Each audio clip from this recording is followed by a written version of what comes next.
I have three themes to talk about. One theme would be how to deal with hatred and anger. Then some questions to your personal life, and then to engaged Buddhism. In Buddhism, anger and violence are seen as our worst inner enemies, which we have to overcome. What is the right way to deal with these mental factors?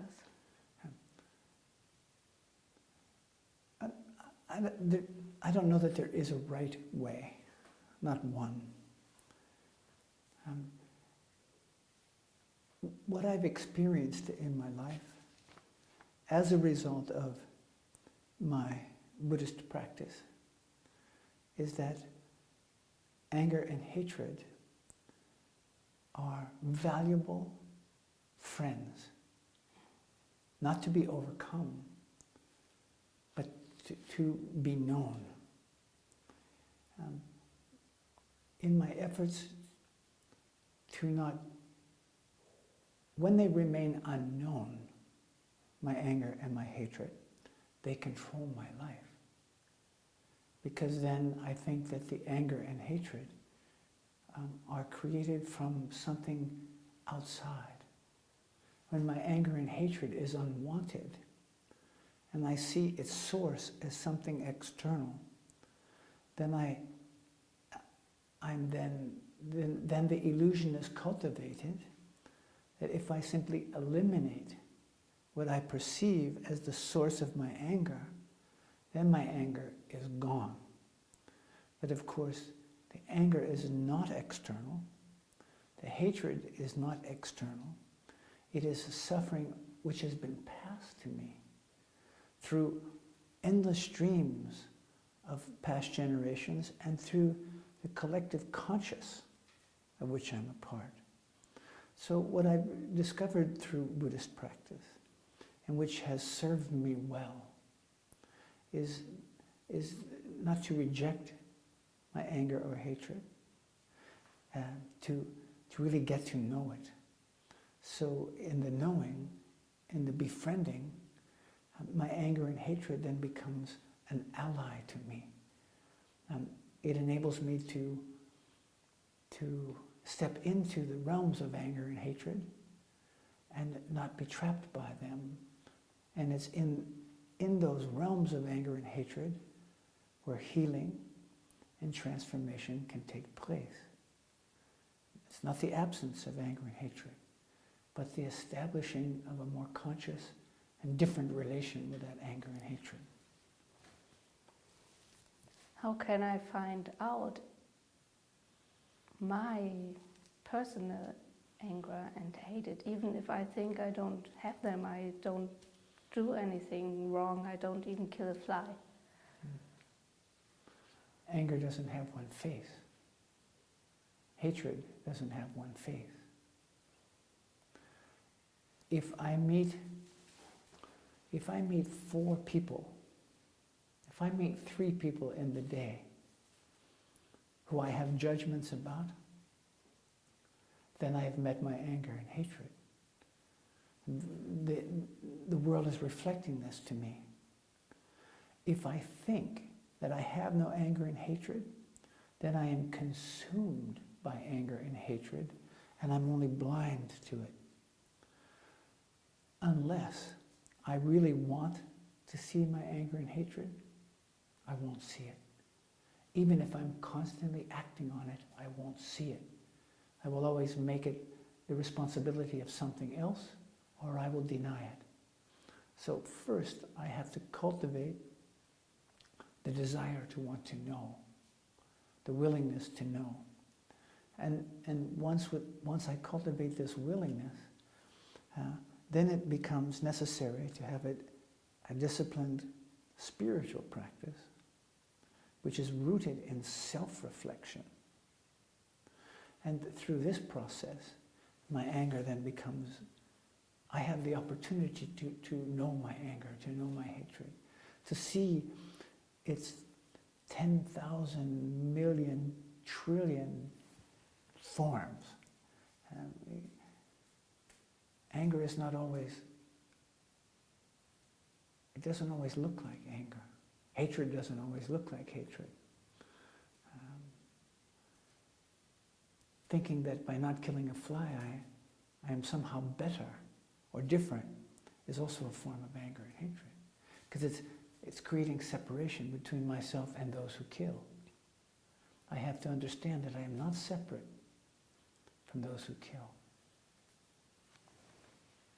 So at the end, if you are in touch with your own anger and hatred and you got a glimpse of what your own is then, you say, then you do nothing to reduce it anyhow?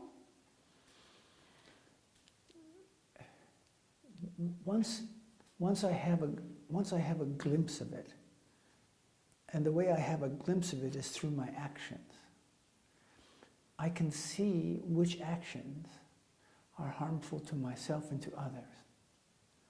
And the process of the practical reality of meditation is about stopping,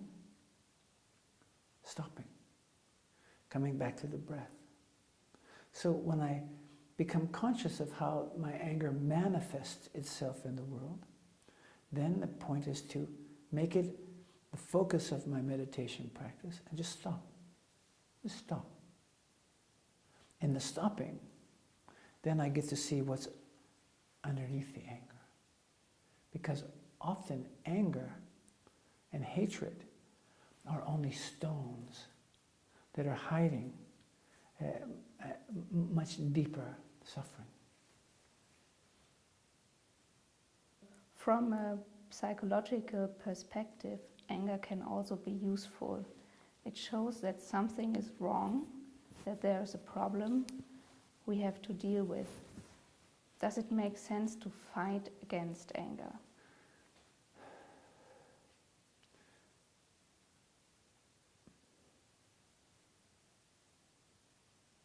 I wouldn't argue with the point that anger is revealing that something is out of balance. Ah, okay. I wouldn't argue with that point. However, I wouldn't choose the word wrong. There's nothing wrong. Anger is a very natural emotion. We need to be able to have it in its non-destructive forms. Anger, in its destructive form, is more commonly known as rage. And rage is a huge ball of feelings: sadness, fear, guilt, shame, and but unknown to us or unacknowledged. So it's like a little child who doesn't get attention. When they don't get attention, they start breaking things because it's a way to get attention. They start causing trouble. So when this huge ball of feelings, neglected feelings, something always will penetrate this feeling and this ball would just explode.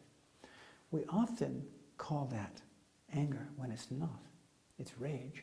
So we need to learn the difference between anger and rage. And still, the point is just to stop. And even in the midst of an explosion, I have the possibility, if I'm committed, to stop. Just stop. Come back to the breath and just be present. As present as I can be with all that I'm feeling, with all the thoughts that race in my mind, with all the views that I have of the world, and know that they are not permanent, absolute truth. And do you think the stopping, some people think that is kind of suppressing and it has to come out to be overcome. And so this suppressing has a bad reputation, and they think you get sick when you suppress something. Yes, I would absolutely agree. Stopping and suppressing are not the same.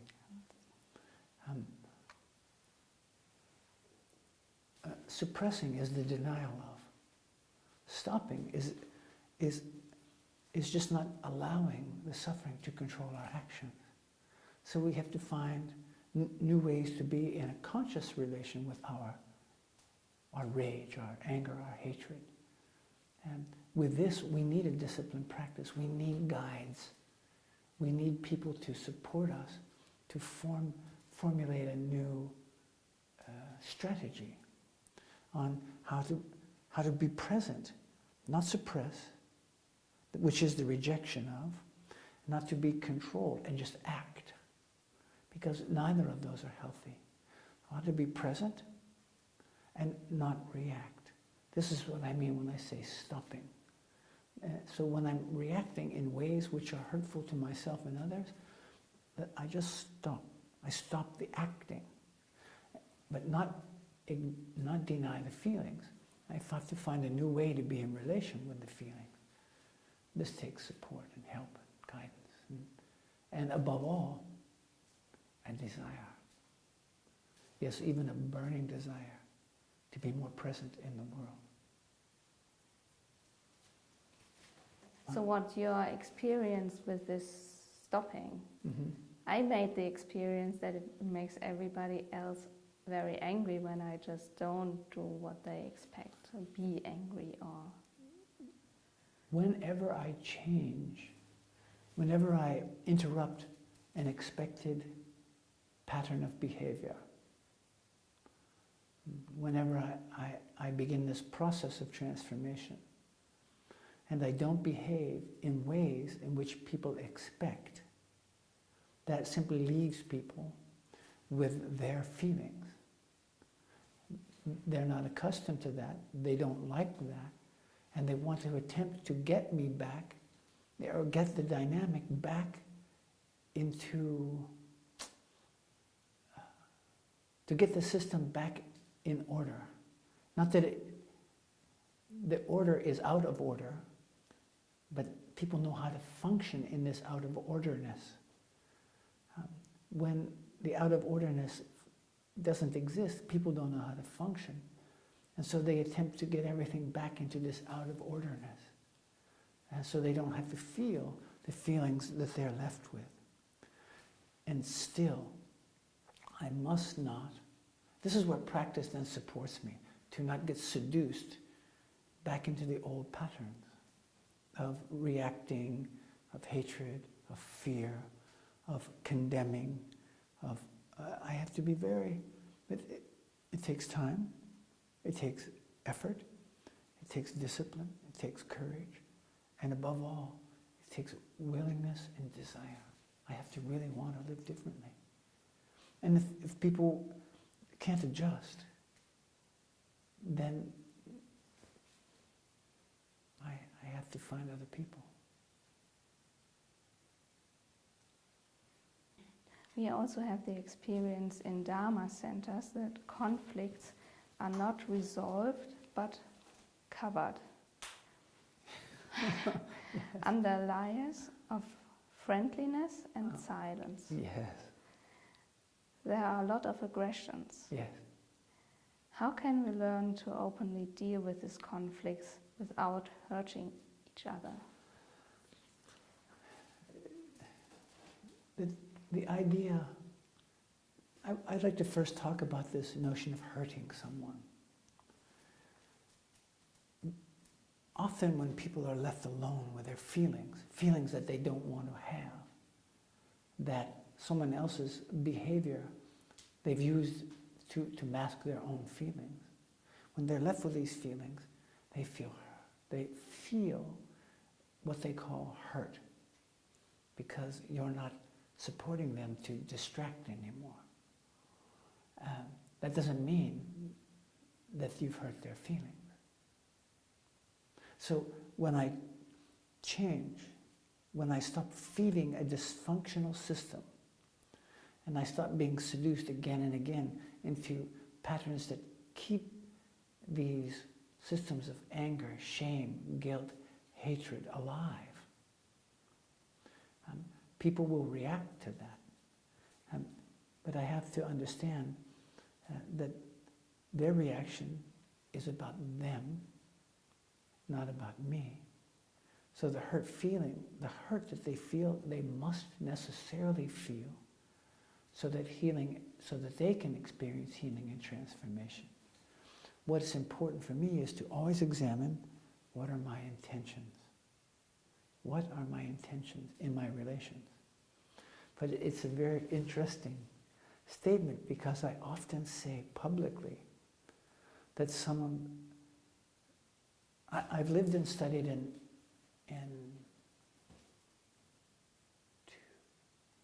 3 different monasteries, and I've spent time in several others, and they are the most unhealthiest places I've ever lived because of the very things you have articulated. And people put on a cloak, a mask of holiness, and they use that to suppress and avoid suffering. And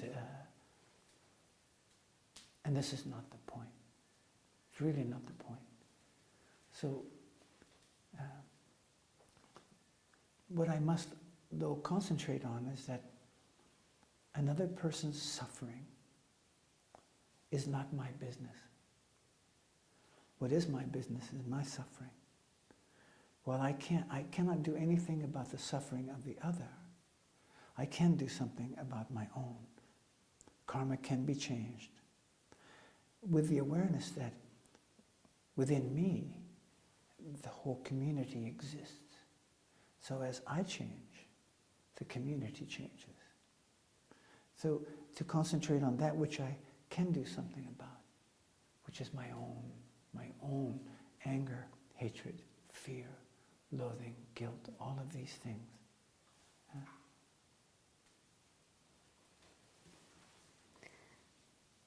Let me know some questions to your vita, to your life, to your youth, and your transformation. Mm-hmm.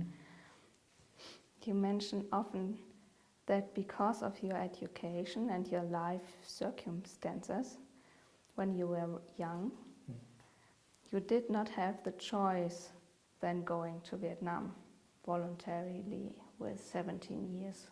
Yes. Why do you think this was the only possibility, your only choice?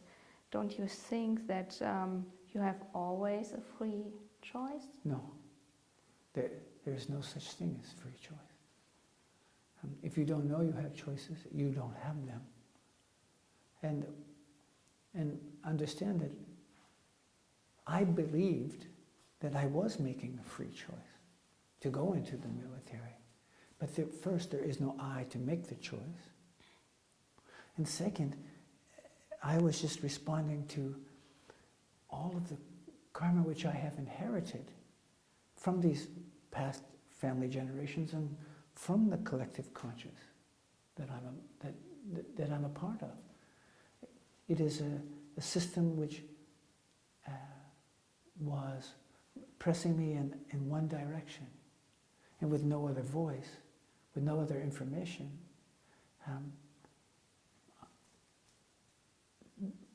There were no other choices. In fact, the choice that I made wasn't really a choice. It was just the illusion of choice. There is no choice unless we wake up. Everything around choice is an illusion unless we wake up. Can you describe a little bit these circumstances you had in your youth? Well, my father was a soldier. My grandfather was a soldier. My great-grandfather was a soldier. I grew up in a small rural farming community, a small village, 900 people. Most of the men my father's age had been in the military, had served in war. The films that I watched celebrated war. They made it heroic, mythically heroic. By the time I was 5 or 6 years old, I could sing the hymns of all the different branches of the military. My father taught them to me. I was active in athletics, competitive sports, and the language of competitive sports is the language of the military. Competitive sports is paramilitary training. Everything about my life, I learned to shoot a weapon by the time I was 6 or 7. I couldn't wait until I became 12 so I could get my own license to go hunting. I was taught at a very young age to devalue life, that rabbits and pheasants, birds, deer, other animals had less worth as a life form than I did. So creating separation, I think it's okay to end that life. I had no thought about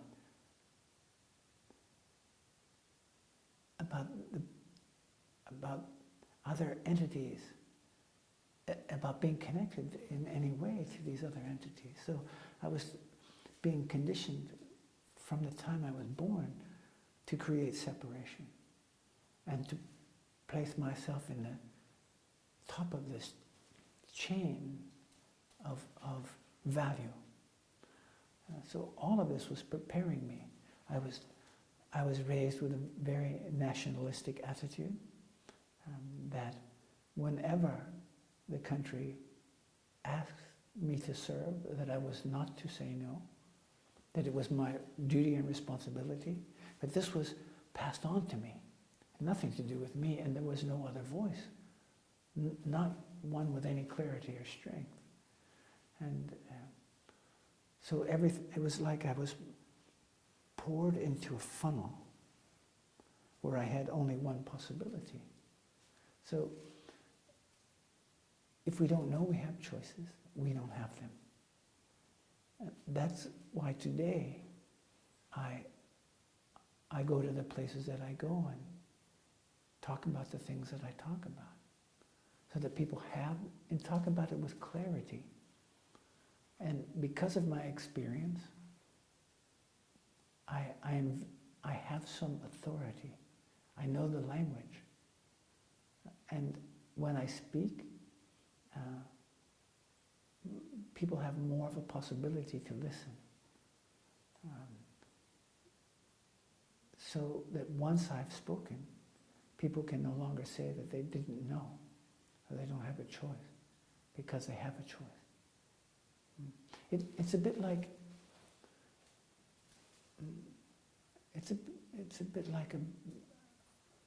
a woman who's in a relation with a man who beats her. I mean, really beats her, breaks her bones, blackens her eyes, and she won't leave him. She doesn't know that she has a choice. She just and if she doesn't know she has a choice, she doesn't have one. Yeah. And no matter what we might say, there's no way to know what might invite a person, what might penetrate their veil of suffering to give them the idea that they have a choice. A child who's been spanked or beaten or abused by their family member, by a father, by the mother, by the grandparents, they believe they deserved to be abused. And so that cycle then continues to repeat itself. So it's very important to pass on the information that you don't ever deserve to be hit. You never deserve to be abused. And this is what abuse can look like. Very important to put the information out. It's like a farmer planting seeds. And see what grows from that. So what had happened in your life that you changed your mind, that you went on the path of transmission to peace, to a peaceful life? That's a very interesting question.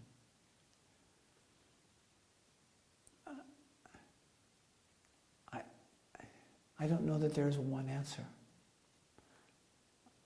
I can't point to one thing in particular. I know that I had reached a point where my life seemed very closed, where I saw only two options in my life. Either to continue on in the darkness and despair that was my life, or to die. Only those two. There were no other choices. And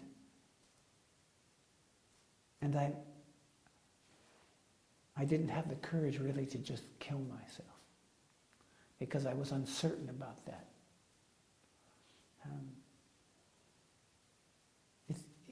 I was fearful of the unknown. Although indirectly I made several efforts. Drug overdoses are just indirect ways of attempting suicide. And I had several. The last drug overdose that I had, I was in the hospital in intensive care. And 3 men came to visit me. I don't know who they were. But they came to me to talk to me about my use of drugs,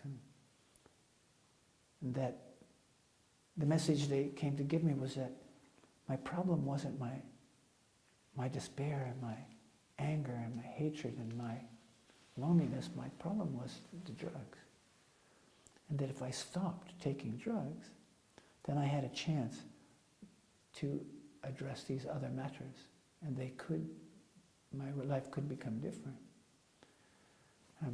One man asked me if I planned to overdose again, and I said, yes, of course. I mean, it's inevitable. And I said, if I should be successful, then the suffering is over. This man looked at me and said, how do you know it's over? In death, it could be worse. Well, I'd never thought about that. And it was just the right thing at the right time. It just penetrated. It got my attention. And then shortly after that, about a month and a half, I put myself into a treatment center to stop using drugs. And this was in 1983. And I stopped using drugs, and including alcohol, and haven't taken anything since. It's over 29 years.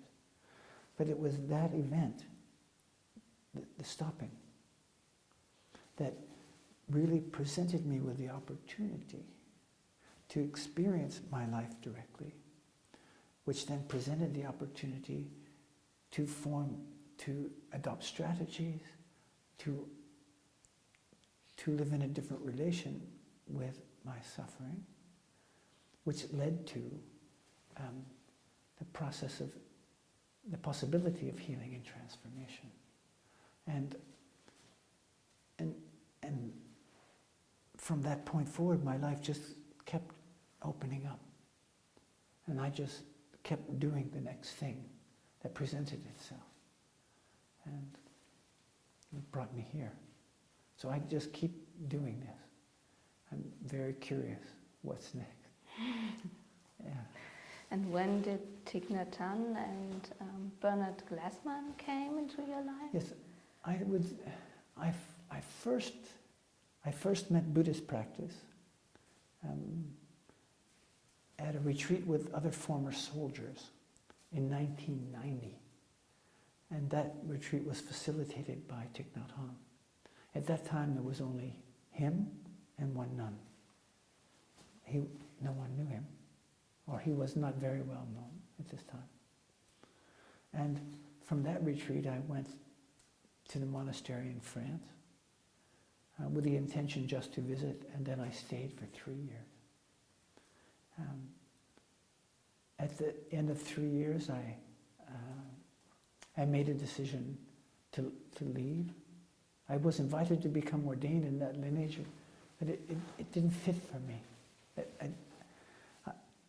For any number of reasons, it just didn't fit for me. And so I left the monastery, and within a month, I met Tetsugen, Glassman Roshi. And I was invited through Tetsugen to become ordained. And because I had to have Buddhist practice out in the world made sense to me. And I thought, well, I asked him what he expected from me, and he said, nothing. I don't expect anything, just keep doing what you're doing and stay rooted in meditation practice. And it was the right thing to say at that time. So I just said, I thought, well, why not? Let's see what happens. Mm-hmm. So I accepted to become ordained, and I received my novice ordination in Auschwitz. Then I walked to Vietnam, and then and with each step that I took on this pilgrimage to Vietnam, I just knew there was something that I knew that I've always wanted to live in this way. That for me, this way of living is just the best in the world. It just, everything about it made sense. Not in a rational way or an analytical way, but it just made sense. Although I still am full of great doubt. But I just keep doing this. I just keep doing it.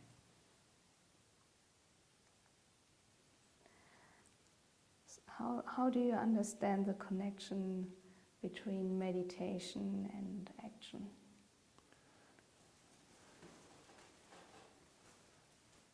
I never saw them as different.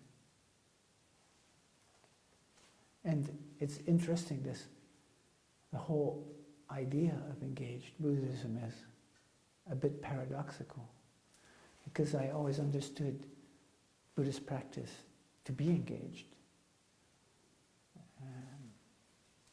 There isn't anything else other than engagement in Buddhist practice. So it just made sense to me.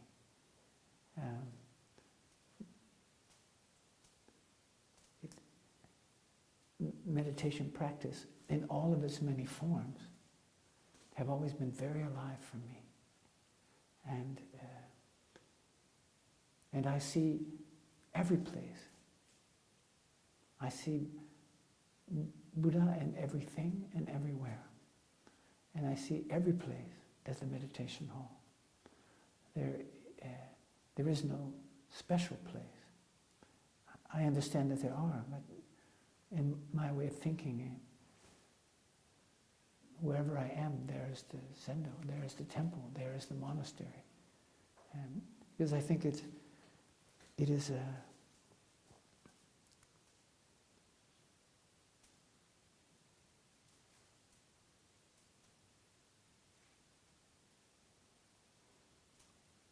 I don't need a special place. Every place is special. And because I have been presented with this gift and this opportunity, I feel an obligation to share it with others, to be of service to them in what ways that I can, knowing that I don't know what works for someone, but I do know what doesn't work. And if I can use my life as a tool to shine a light on a path for someone, then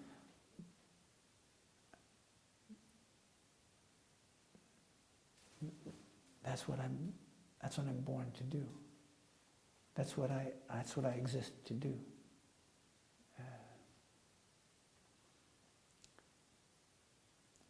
I always feel very inadequate in all circumstances.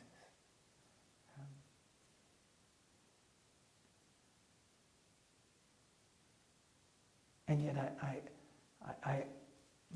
my doubt always tells me, what is the point of doing what I do in the places that I do?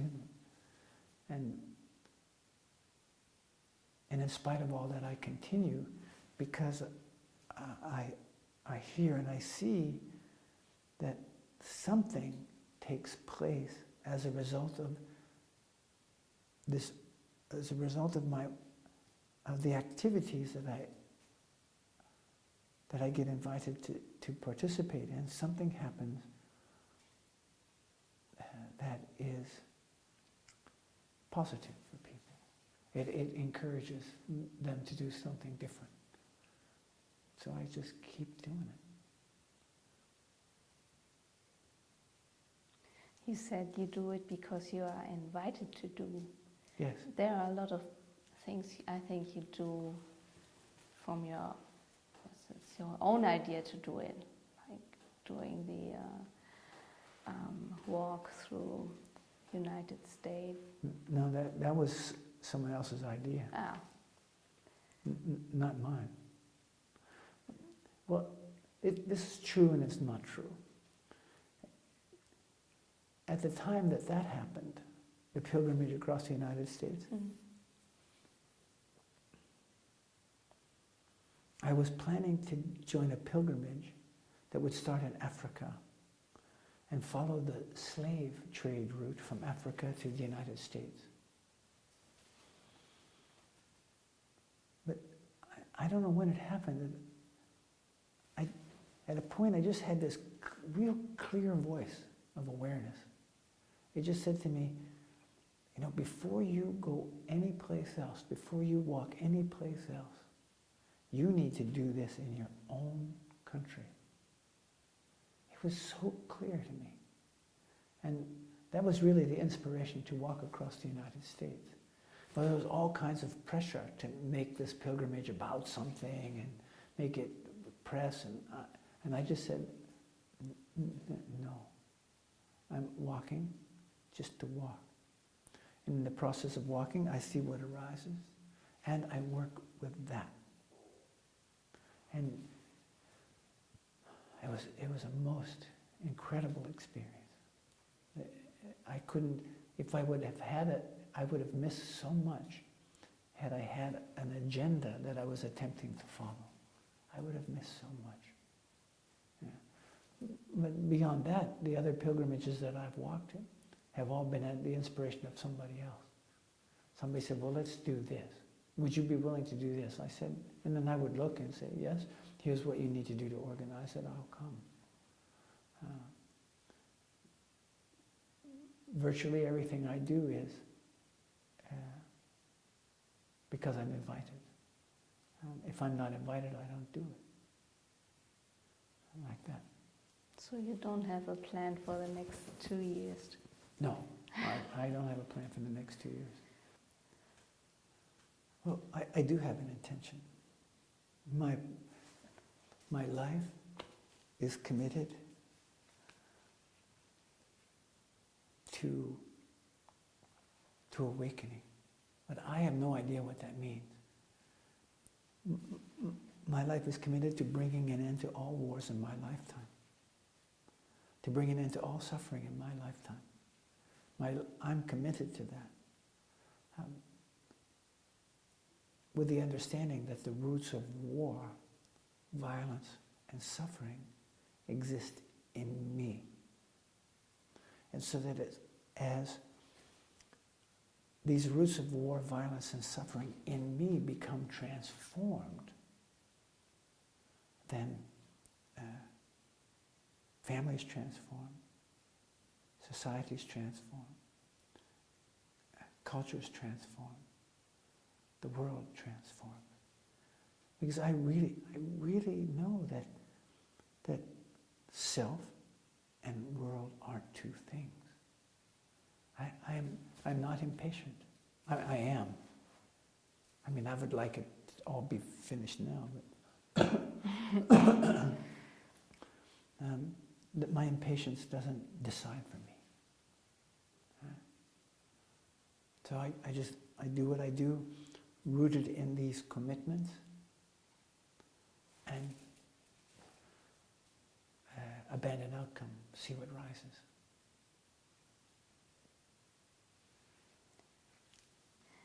How can we, in our mind, keep our indignation, our motivation, determination to end the suffering of poverty, hunger, war, violence, etc., without being guided by anger?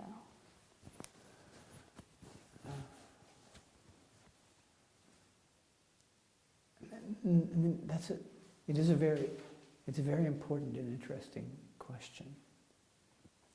Before responding to it directly, what I feel important, what I would like to say now, or what I feel important to say now is that there is nothing that I can do to stop the fighting in Afghanistan. Nothing I can do. What I can do is wake up to the roots of war in me.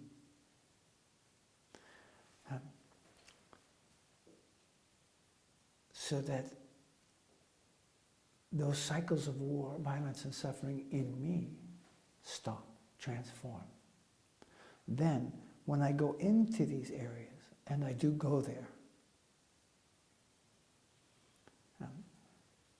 I go in there being the peace that I want to see in the world. I know when I go into a war zone, just to see, to bear witness, to look, and I don't pick up a gun, then my visit has been successful. I'm firmly rooted in the knowledge that violence is never a solution. I'm firmly rooted in the knowledge that war is not an effective form of conflict resolution. It never has worked. It never will work. War only gives rise to more war. Killing is never justified. Never. We can find texts, we can find information to justify the use of violence. It still doesn't change the laws of karma. Violence only gets more violence. Anger only gets more anger. Hatred only gets more hatred. Greed only breeds more greed. So if I want the world to be different, then I need to live differently. So if I want to bring an end to poverty, I need to stop supporting systems within my own realm that facilitate poverty, that create poverty.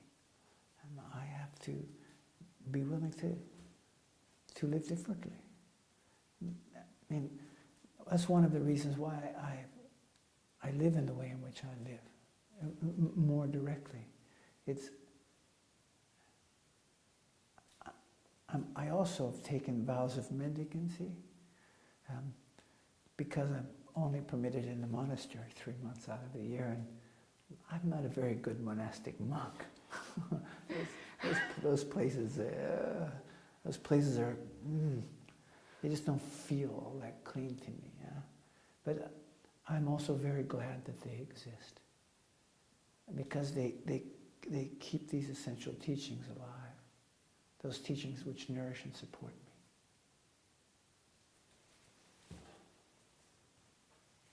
Is there anything else you find important to say and not having said? Thank you. Really, thank you for the opportunity. Yeah. For the privilege to meet you, and for your interest. And if there's any way that I can be of service to you, or if there's any way that I can be of service to anyone who might see this, please don't hesitate to ask me. Or hesitate, ask me anyway. Yeah, thank you. Welcome.